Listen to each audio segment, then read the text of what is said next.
Hello everyone, I'm Cassandra. And I'm Mom. And this is Millennial and Mom. And in today's video, we are back to recap Married at First Sight New Orleans, Season 11, Episode 12, 1 month down in the quarantine to go. See, two things that I'm picking up. I'm starting to pick up the accent, and I am ready for the quarantine episode. But let's get into the review.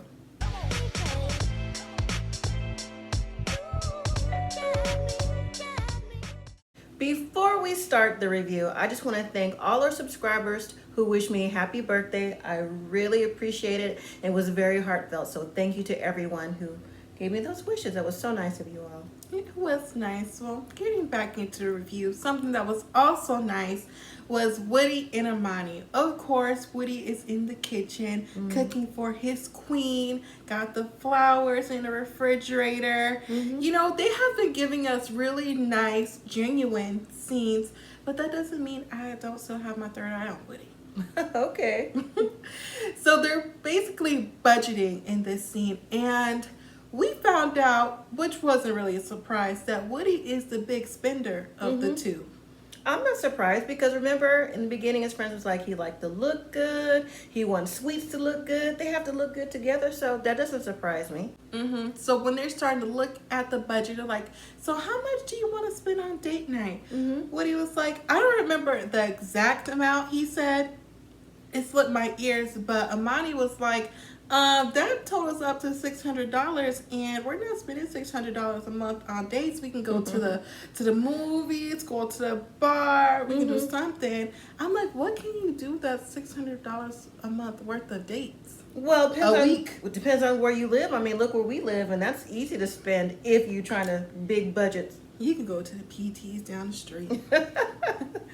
But the other thing that caught Amani by surprise is how much he spent a month on clothes. When he said the price, I'm like, but that sounds like something that I would spend. See, here's the difference between what you would spend. But before I say all that, that budget thing got me to thinking to last season with Mika and Michael. She was trying to get them to get their finances together, but we all know how that worked out. So back to Amani, she said $500 a month. He was like, yeah. He said 500 to 1,000. Well, he said he likes to work hard and play hard. I understand that.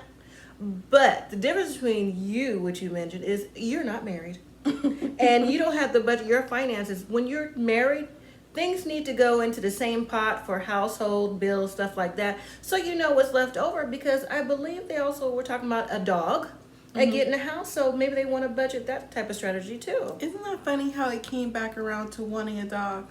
Now, we all knew he wanted a dog. So the next scene we have Woody. So it's their 1 month anniversary for everybody, and he goes to Diamonds Direct. Now, didn't Olivia get Brett's ring from Diamonds Direct too? Didn't you recognize that at first? But now that you mentioned it, I remember. So Woody's in there looking for diamonds for Amani. I'm like, okay, Woody, that's a good start. He's right. Women do like diamonds. He said diamonds and sparkly things. I'm like, that's true. That's not necessarily true. That's a stereotype that doesn't fit all women. Maybe not. I'm sure it wouldn't fit Amelia. Well, we're talking about Amani. And so he's picking up bracelets and things like that. He goes, oh, this will go good with her charm bracelet she already has. But he ends up picking out diamond earrings. And I was like, you know what? I think I would have liked the bracelet, but that's okay. It's the thought that counts. Right, and it wasn't for you. I had two thoughts in my head about this whole scene. One, I was like, well, isn't this nice that she's actually getting a real tangible gift, unlike the Jamaica trip from last season that I still need answers to? And another fact is that, weren't they just budgeting? Is she going to get mad about this, or is she going to be cool with this because it's a 1 month anniversary gift? Well, they were just budgeting, so maybe he took some of his clothes budget to put towards those diamond earrings. Also, something that happened with Amani and Woody that also happens with Miles and Karen is that they finally meet up for a double date. How long has it been that they have actually connected with each other? The honeymoon. That's the last time. So it was a month later? No, not the honeymoon. I think when they first came to look at each other's apartments, so in the very beginning. Ma asked, how's it going since the month happened? And Woody said, you know, I come home, food's made, wine's on the table. All he has to do is sit back, relax, house clean, dishes washed inside and outside. So I was like, it sounds like Woody is living the dream life over there. Amani is doing it over there. Yep, and the vibe to me was Amani and Woody's like, yep, we do that. That happens. And Miles is like, like awkward, and Karen's like, like, oh, that's good. And I just thought somehow that conversation would like come around just a little bit to maybe some of the things they may have discussed in the barbershop, like, so how are things going for you? Because again, they're best friends. And I think somewhere along the line, those conversations could have come out a little bit. It was, Mom. I saw it. It was on the slide, on the download. Because when Miles asked, Woody's like, so what have you guys, learned from each other? And both of them pretty much agreed on was patience. Miles, of course, flips that around on Karen. Karen was like, I learned that I'm not the easiest to open up. Then here goes Miles, gives an example of how she's not easy to open up. You can see on Karen's face that she is not here for this conversation. And Woody low-key calls her out. It was like a fun call her out, but I knew he was serious. Yeah, he was serious, but I don't think Karen knows the depths of what Woody may know from what Miles said. Because when Miles gave that example, especially with that Dr. Viviana, kind of cracked me up. Like, do you like him? What? Who, me? Like, he was being serious, but at the same time, Miles isn't slick either. Karen didn't dispute those facts, and I just thought maybe Amani may have spoke up a little bit more because since she's the voice of reason for most of the couples so far this season. Later on, a gift from Dr. Pepper, because this is the only thing that we saw her do so far this season, is gifting them, quote unquote, with their wedding photos, their wedding videos, and all that stuff. And Woody and Amani look really good in their photos. They do. They both commented how natural they looked, and they really did. They did look good. They look happy. Woody lets out, I love you to her. She doesn't say it back, but, she says that she's on the love train, and I could see her saying it pretty soon. Yeah. Or maybe even off camera on the low. So we finally see her get those diamond earrings. And you know what? She did, and it's always a thought that count. I thought it was really nice, but that big bag would have threw me off when I opened those earrings. But I'm not saying I was looking for something else, but I mean the bag. Well, it did come with something else. It did. Came with cards for a massage, the boom boom in the shower that they're officially gonna be infamous for. The coupons, the love coupons. I was like, you know what? We need to hire both of them to be the sex therapist, the relationship counselor on the show, because they have such a well-balanced dynamic within each other. And this is what the other couples need that they're not getting from the other experts, but that's just me.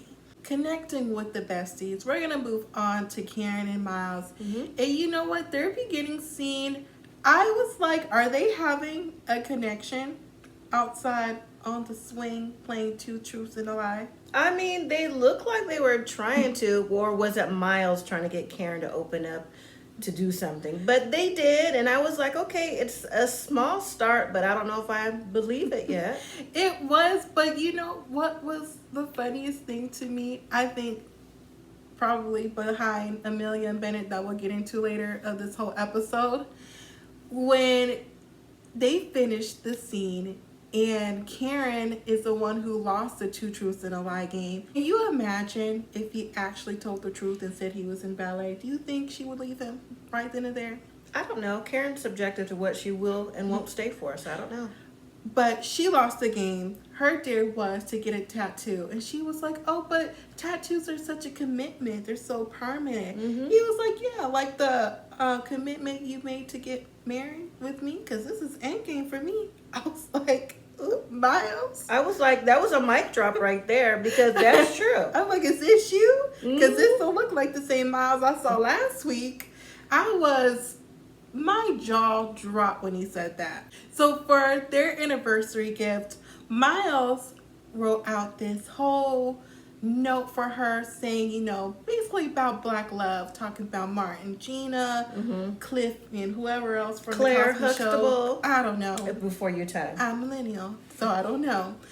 And I was like, okay, that's cute. He said, oh, but you know, I don't want us to be one of those couples. The point he was trying to make was black love, and one of the things he did mention at first, before Martin and Gina and Claire and Cliff Huxtable, was how his grandparents had that type of black love he was looking for. Like I said, and like he said too in the beginning, that's what he wants. Miles loves love, so I think he's going to be determined to get that from whoever. So when he gave her the gift, she opened it. It was a t-shirt with all those names on it. And I was like, Now, I know the gift came from a black-owned shop, which is good, support black-owned minority business or whatever.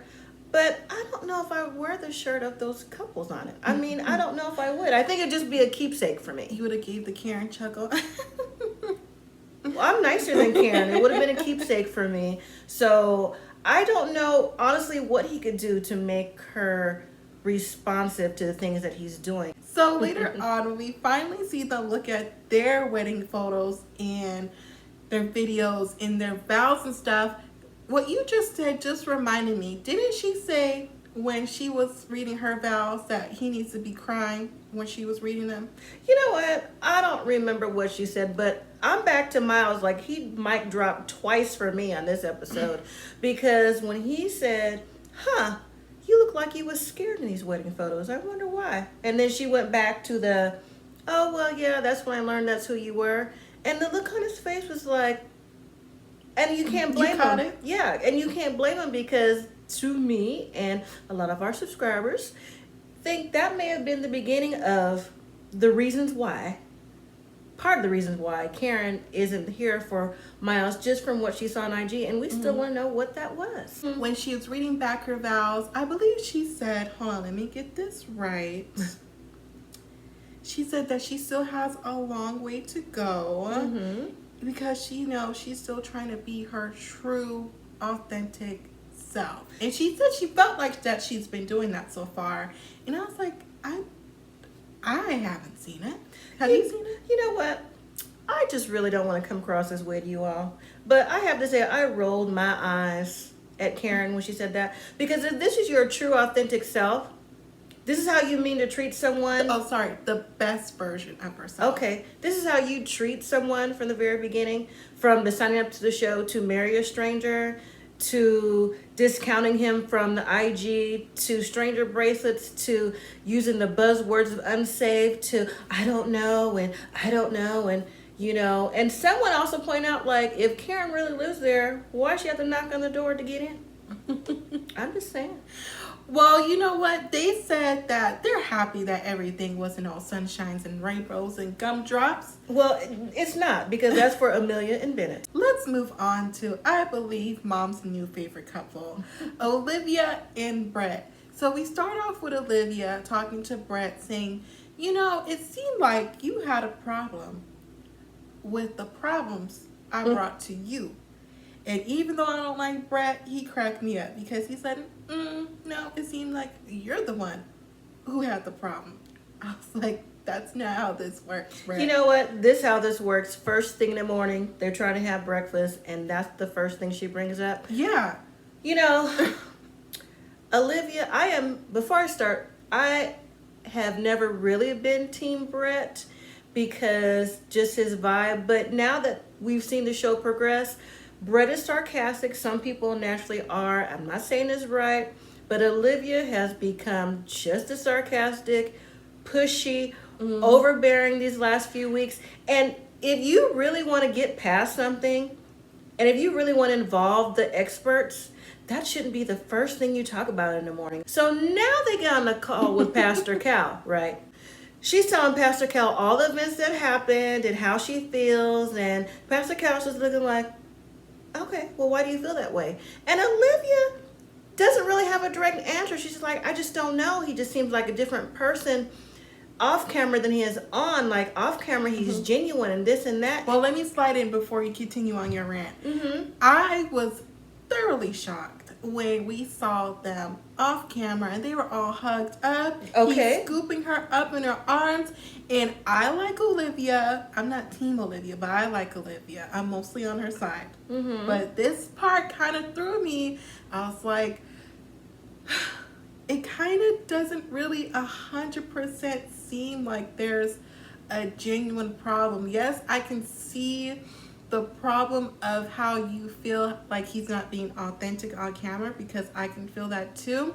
But he did bring up a good point though. He said, you know, it's new, it's on camera. I'm trying to protect us. I'm trying to protect you, your image on camera. So I was like, Olivia, he has a point. And then when Pastor Cal kept going, like, well, why did you feel that way? Like you said, Mom, she kept saying, like, oh, well, I don't know. It just feels disingenuous. But when you have to bring up facts, you have to have cold, hard facts on these shows. Yes, you need a gut feeling, and I believe that she's feeling her gut feeling, so I'm sticking with her on that. But those I don't knows were killing me. I was like, Olivia, don't give me the Christina, please. Well, I think she does have a gut feeling, because I had one too when I first saw Brett, or just the general view that you get of the couples, the perception when you first see them, or you know, through the TV screen. But when they were cuddled up like they were doing, that seemed genuine to me too. And to protect him and her, I can see that. But she needs to make up her mind, because see, last week I thought she said that, you know, they weren't intimate and she was waiting for him to make the move. Pastor Cal finally gets to the point of, so is it fear, Olivia? And she says, yeah, I think that it is. And fear is okay, you know, to have an emotion of fear, but you have to know where the fear is coming from. And again, Olivia didn't have the answers. So Pastor Cal asked Brett, you know, similar questions, and Brett was saying, like, pretty much, I don't know where she's getting this from, because I'm just trying to Brett be me. always says that. There is a disconnect, like there's a communication issue that's lacking, or maybe you know, they are being intimate, and like one of the other couples previously in another season, maybe they just don't want to say, and that's okay too. But don't just make it seem like it's one person's issue over the other. Well, I thought that too, the miscommunication aspect, because later on, after they got finished talking to Pastor Cal about every bullet point that Olivia wanted to hit on, she went back and said, you know, it really hurts me how sarcastic you could be. And boy, can he be sarcastic. He can, but see, you didn't say how Olivia said it though. Brett was sitting on the couch, minding his business. Olivia comes to sit down. She's like, so, I need to talk to you. Like, is that what you really feel? Or whatever she said. And it's the way, again, you perceive or send across your message. She talked to him, in my opinion, like either that was her child or he was in trouble for making her feel that way. Yes, he talked sarcastic, and Brett called her out like you do too. She's like, well, maybe I am defensive when you get sarcastic, but it hurts my feelings. Well, yeah, because Brett says he used his sarcasm, or whatever he feels like it's called, as a defense mechanism. Well, we know that already. I don't feel like that's an excuse for him to use that as a defense mechanism, because if he can use that as a defense mechanism, her being mean or pushy, she can use that as a defense mechanism too. Well, she can, but again, that brings a whole bunch of miscommunication, and nothing gets anywhere resolved. So they eventually hug it out, agreed to disagree, to stop music in the background, trying to make us believe everything that's happening. And later on, they're the next ones who get to look at their photos and their videos from their wedding, and they seem to enjoy it. They're over there laughing, connecting on the cats. Well, I only saw one person laughing, smiling, genuinely enjoying it, was Olivia. Brett was just kind of like sitting there, like reminiscing. I'm not saying he wasn't enjoying it, but the person he was touching her. He was being touchy-feely. But the person who was like more expressive about it was Olivia, and I thought that was telling. Moving on to Christina and Henry. The first person we see is Henry. And Henry has one of his friends come over. I have no idea what her name is. It slips my mind. But who she is the same lady who was play-hating at the wedding. And then she came and play-hate at the housewarming. And then she came back to play-hate again, even though she gave halfway good advice to Henry today.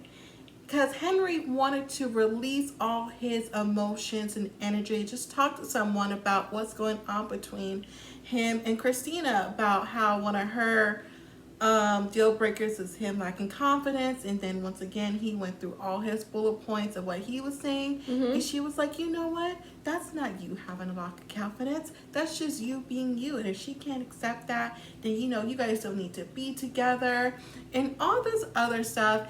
And she was basically, she didn't say this, but this is what I heard from her talking. And she didn't like Christina from day one. Well, that's what she was getting at in a way. And you said player hate. That is definitely a millennial thing. I think she was looking out for her friend because her friend, no, I do. Let me say, her friend, Henry has a lot of female friends, so they're protective of him. That's what they said in the beginning, and he did too. I think she's just giving her point of view, what she thinks relationship is like, because probably Henry's like that in any relationship he's ever been in, so I think they feel like they have to overprotect Henry. And she did give him good advice, like maybe like you both aren't on the same page, which we know, and maybe you both need to refocus, which they do.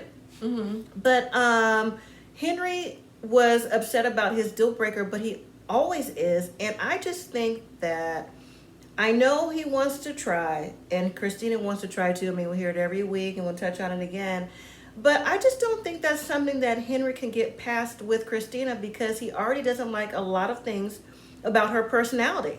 Well, they need to refocus, because she said that she knows Henry is the type of person who basically puts his best foot forward, so she wants him to keep going. But in reality, we all know she doesn't want him to keep going, because she has yet to really say any nice things about Christina. But she did have a point when they did a flashback to the housewarming scene when Christina was being rude to the producers. So maybe that's Christina's low-key MO, and that's what Henry is really, really not liking. But now we see Christina with her friends, and they're having lunch. And the friend, I don't remember his name either, it slips my mind, but he was one of the ones when they were playing those games. He was the party. Yeah, he was the party, the most animated person. He was trying to tell Christina, like, maybe you need to make the first move. But we've heard that before. And clearly Christina hasn't made the first move. She's still waiting on Henry. She hasn't made it because she doesn't want to. She wants Henry to be that alpha male that's boom booming the first night that they're together, because even the friend is like, hey, this is the type of guy that you're used to. Henry's the type of guy that you want, so I don't understand why you're not trying as much when you could be doing a little bit much more, even though it could be a liability, because you never know how things are going to go. But she's not even trying. I mean, at least Henry is the first man to give her flowers. I just don't understand why experts who know couples are in trouble aren't there weekly. Like, don't send notes. Right. Don't send the 1 month anniversary videos like it's supposed to do something, because we saw with them, it didn't do nothing. Right. And don't send Amani. Come talk to these couples one-on-one. If it has to be weekly, they need to change the strategy, because too many of these couples are failing as of right now. Well, speaking of their wedding videos and photos, they get theirs delivered to them and they're looking at them. But Henry was not here for it, because he's like, yeah, she always says she's just joking, but I can tell that she's serious. Because that's all that Christina does. She does these little things on the low, and I was really trying to like Christina, and I was really on her team. But you can't really say that you're trying when you're making these little jokes and you know that he already has a lack of self-confidence. So why are you doing this? Well, one of the things she said was, and I didn't find it was snarky, maybe it was a little condescending, was, oh, I didn't realize how many times we actually kissed in these photos. So I was like, okay. The one of many comments she made. Yeah, and I was like, okay, well, maybe she's trying to get Henry to see, like, okay, we were kissing here, like, maybe we can, like, kiss now, but Henry didn't fall for the bait. So we finally get to what I think, I don't know about you, Mom, the best part of the episode, Amelia and Bennett. So we first see Bennett go off to a restaurant with his sister and her dad. She said that, you know, Yuppie missed Bennett. They don't talk no more. They don't kick it. He wants to know the tea on what's going on with Amelia and Bennett. And so Bennett wasn't really too happy to see Yuppie, but Yuppie was there. And of course, I don't know what I wasn't expecting, but with them, anything can happen. The sister ends up pulling out some tarot cards. You know what? Before you get into all that, like, I know they're creative. Eccentric. Okay. I was not and never will I be expecting that. So the tarot cards that they were pulling out, she pulled out the cards of two naked strangers and Well, whatever they just were. different things. Yeah. And what she found was, they are going to come across a love, but that love might be challenged because everything's all sunshine and rainbows. So I was like, the tarot card speaks the truth. I was like, now, is this really what the tarot cards say? Or is this something that you may have heard? Who knows which one it could have been.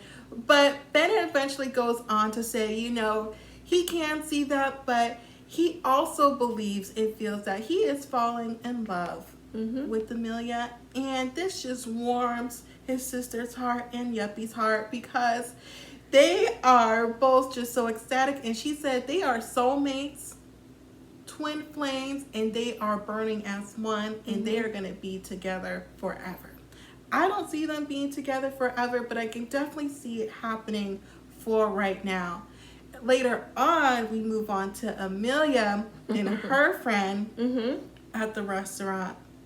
Similar conversation. The friend wants to know what's going on, and I haven't seen you in a while. And she made this comment like, when we were in school, people used to say you get married like in an unconventional way. Like, you rode in on a unicycle, for goodness sake. She's like, yeah, I did. She goes, I guess my life has come around full circle. I'm like, woo. So you was like this then too? But of course, she has that eccentric flair about her, so. But the friend was wondering about the passion. Do they still have passion? Do they still have mystery? And she was like, yeah, Amelia thinks that they're still working on finding out each other because in the beginning they would just talk all night. I was like, but Amelia, I remember you falling asleep. She was tired. It was a honeymoon. But they were talking all night, and all relationships still need mystery. Do you agree with that, Mom? Yeah, a little bit of reserved mystery. Maybe some coupons like Woody.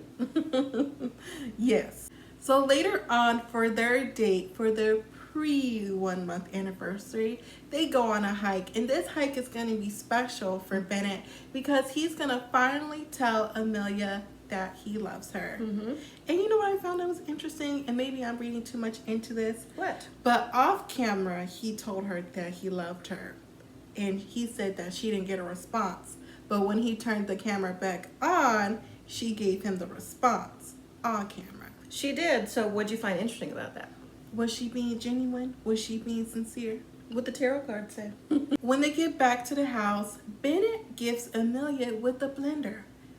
I was like, where's the box, Bennett? Where is the box? Who just gives somebody a present outside You the haven't box? figured this out by now? If the box isn't recyclable or combustible, it's not coming in the house. Oh, I obviously forgot. So she loved it, of course, and then she went to go play her song that she wrote for him. She's singing it, and he looked just so enamored and in love.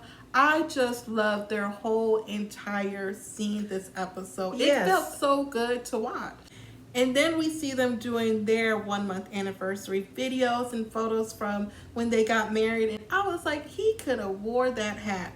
You still stuck on that hat? Yes, because they showed it again and I remember. And everything would have came as one, even more than it already is. All right, everyone, that was the end of this week's episode.